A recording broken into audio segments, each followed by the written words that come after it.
आज मैं आपके लिए लाई हूँ डॉक्टर चा, जो कि अभी हाल ही में रिलीज़ हुई है। इसकी IMDb है 7.6। ये एक ऐसी हाउसवाइफ की कहानी है जिसने कि अपनी सारी ज़िंदगी सिर्फ घर के कामकाज में बिताए, बट जब उसकी जान जाने वाली होती है तब उसे एहसास होता है कि उसने अपने लिए तो कभी जिया ही नहीं।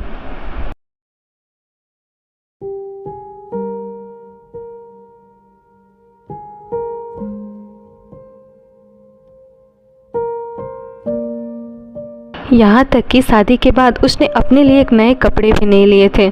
यानी जो उसकी बूढ़ी खूसट सास होती है वो जिन कपड़ों से, जिस सामान से रिटायर कर देती वो इसे मिल जाते थे, बट इसी में उसे लगता था कि यही तो उसकी लाइफ का मकसद है। अब एक दिन वो अपने दोस्त से मिलने जा रही होती है, तभी बस में एक आदमी की तबीयत बहुत ख़राब हो जाती है। तो सब पूछते हैं क्या इस बस में कोई डॉक्टर है? तब वो कहती है हाँ मैं तो डॉक्टर हूँ।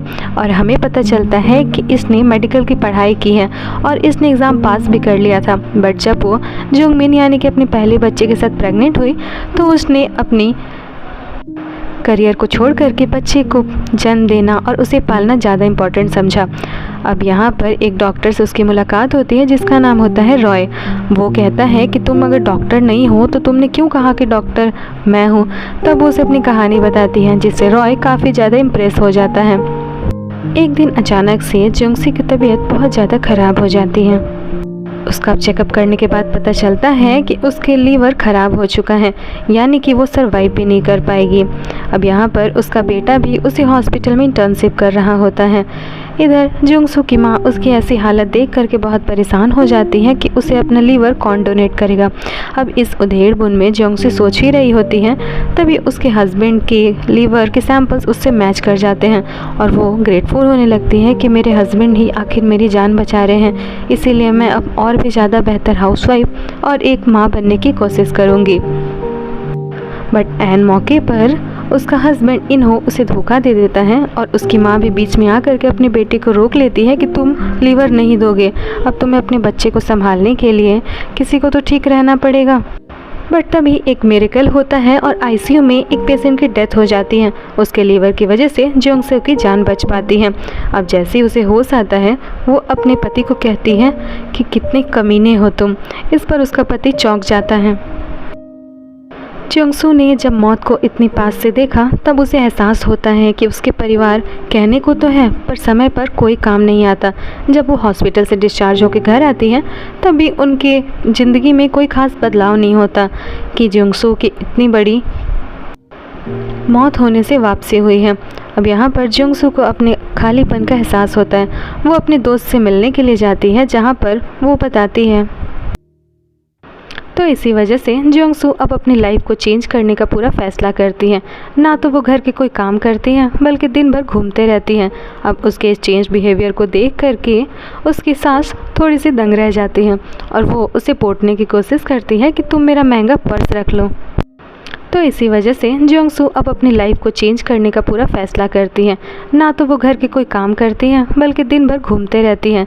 अब उसके इस चेंज बिहेवियर को देख करके उसकी सास थोड़ी सी दंग रह जाती है और वो उसे पोटने की कोशिश करती है कि तुम मेरा महंगा पर्स रख लो।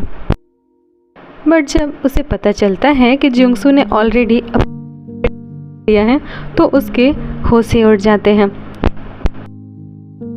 हमें इन्हो यानी जुंगसू के हस्बैंड के बारे में पता चलता है कि वो अपनी एक कॉलेज की गर्लफ्रेंड से अभी तक अफेयर कर रहा है, यानी कि घर में उसकी वाइफ है लेकिन उसे कोई ख़ास फ़र्क नहीं पड़ता है। अब यहाँ पर इतना ज़्यादा होश आने के बाद में जुंगसू एक दिन डिमांड करती है कि मुझे इस घर के ऑनरशिप में हाफ मालिक बनना है। बट यहाँ पर इन्हो हमेशा की तरह उसे डोमिनेट करने की कोशिश करता है, बट इस बार जुंगसू के तेवर देख करके उसे अपनी माँ से बात करना ही पड़ता है। यहाँ पर जुंगसू को अंदाज़ा हो जाता है कि इन्हो ऐसा कुछ भी नहीं करने वाला, इसीलिए वो फिर से एक डॉक्टर बनने का यानी कि मेडिकल एग्ज़ाम देने का सोचती है और वो बहुत मेहनत करती है और वो 50 में से 49 मार्क्स ले आती है। और जब उसे पता चलता है कि उसके बेटे का 45 आया है यानी उसने भी इस एग्ज़ाम को पास कर लिया है। अब जहाँ पर इंटरव्यू हो रहा होता है वहाँ पर अपनी माँ कि वो कहता है कि माँ आप मुझसे ऐसे मिलने मत आया करिए हॉस्पिटल में, ये मेरा काम का जगह है। बट वो कहती है कि बेटा तुम चिंता मत करो, आज मैं तुमसे मिलने नहीं आई हूँ बल्कि इंटरव्यू देने आई हूँ। जिस पर जुंगमिन यानी उसका बेटा चौंक जाता है। जियोंगसू को इंटरव्यू के दौरान भी बहुत मुश्किलों का सामना करना पड़ता है। एक तो उसका लीवर ट्रांसप्लांट हुआ था, यानी कि वो एक अच्छी डॉक्टर बनने से बहुत ही ज़्यादा पीछे थी और सब उसकी ओल्ड एज यानी वो 40 इयर्स की हो गई थी। इसलिए सब डॉक्टर्स कहते हैं कि आपको इस उम्र में नया काम करना, आपको नहीं लगता ये ऑकवर्ड होगा। बट यहाँ पर जियोंगसू अपने हिसाब से अच्छा ही इंटरव्यू देती है और इधर हम देखते हैं कि फाइनली उसका रिजेक्शन तो हो जाता है, लेकिन एक जिस कैंडिडेट का सिलेक्शन हुआ था उसका गर्लफ्रेंड से ब्रेकअप होने की वजह से जियोंगसू को उसी हॉस्पिटल में काम मिल जाता है जहाँ पे उसके हस्बैंड और उसके एक्स काम करते थे और यहाँ तक कि जियोंगसू को उसके एक्स के अंडर में ही इंटर्नशिप करने का मौका मिलता है। अब इस पर इन हो के तो होश ही उड़ जाते हैं।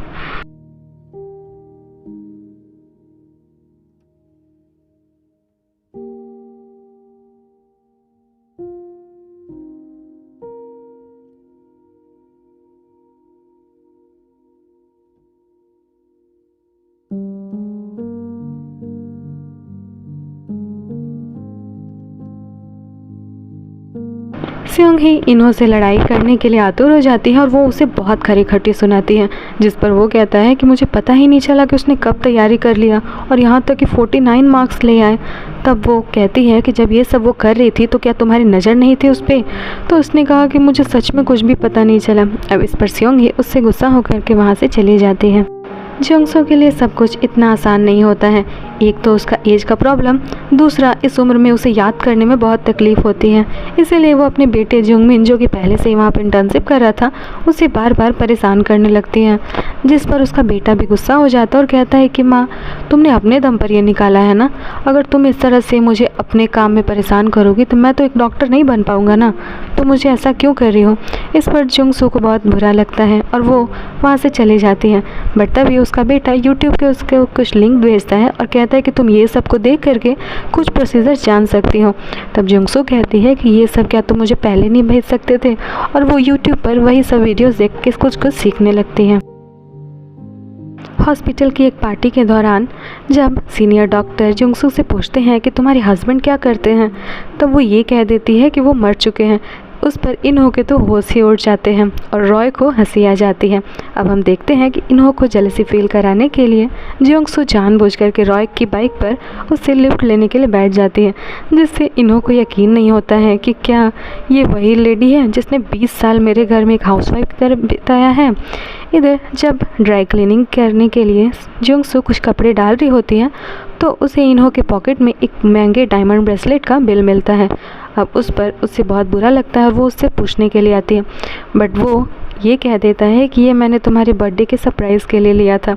और इधर इन्हों को शौक मार देता है कि अब मुझे 2 ब्रेसलेट्स लेने पड़ेंगे, वो भी डायमंड के।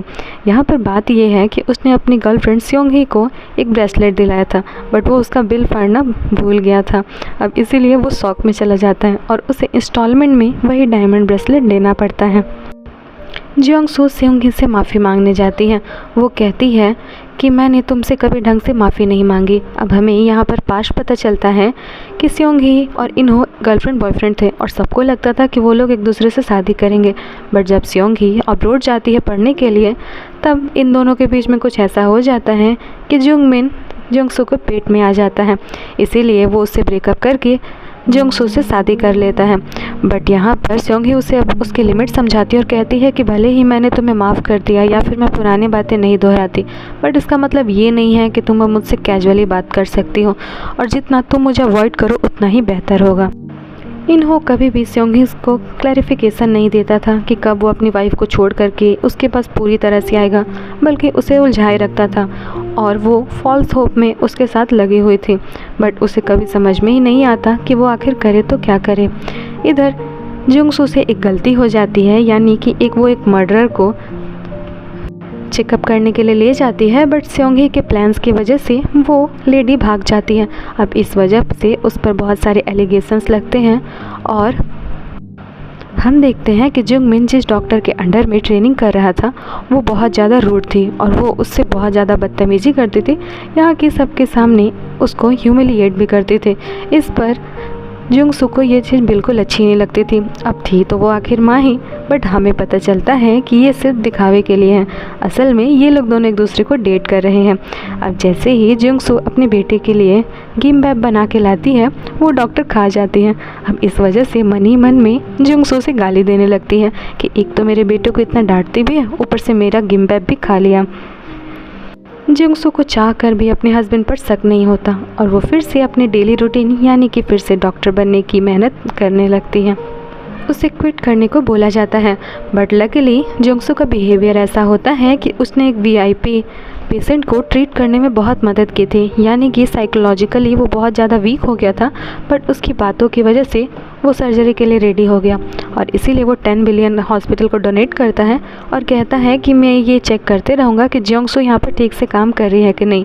अब यहाँ पर इन्हो और स्योंगी का प्लान फेल हो जाता है। उनको लगा था कि जिंगसू की इस गलती की वजह से उसे हॉस्पिटल से बाहर निकाल दिया जाएगा। इधर एक दिन रॉय इन्हो और स्योंगी को एक साथ देख लेता है और उसे पता चल जाता है कि उन दोनों का अफेयर चल रहा है। इसीलिए वो इन्हो को वार्न करने आता है कि तुम अपनी वाइफ को धोखा देना बंद करो, बट यहाँ पर इन्हो उसे ही डांट देता है और कहता है कि तुम अपने काम से काम रखो, मेरी ज़िंदगी में इन्वॉल्व होने की ज़रूरत नहीं है।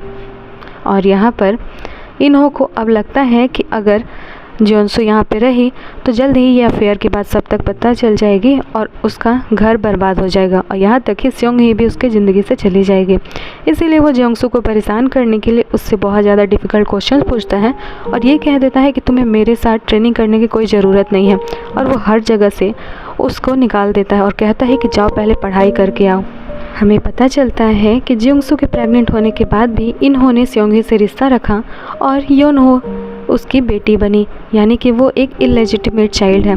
अब जैसे ही स्योंगी के फादर का डेथ होता है, वो उसके फ्यूनरल पे जाती है, बट उसका भाई उसे बहुत ही ज़्यादा इंसल्ट करता है, यहाँ तक कि उसकी बेटी को उसके सामने ही नाजायज़ औलाद बोल देता है।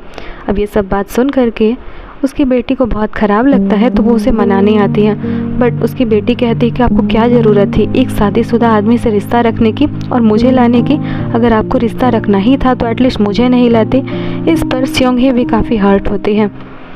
हमें दिखाया जाता है कि रॉय के मन में कहीं ना कहीं जिंगसू के लिए फीलिंग्स आने लगी हैं और जब वो परेशान हो करके यानी कि अपने हस्बैंड के अफेयर की बात सोचते हुए घर जा रही होती है, तभी लड़खड़ाते हुए रॉय उसे पकड़ लेता है और वो कहता है कि मुझे तुमसे कुछ बात करनी है। हम अपना अगला वीडियो जल्दी, तो stay tune with my channel, और अगर अभी तक आपने मेरे चैनल को सब्सक्राइब नहीं तो प्लीज़ सब्सक्राइब कर दीजिए और नोटिफिकेशन भी ऑन कर दीजिए ताकि जैसे मैं इसका नेक्स्ट पार्ट डालूँ सबसे पहले आपको पता चले।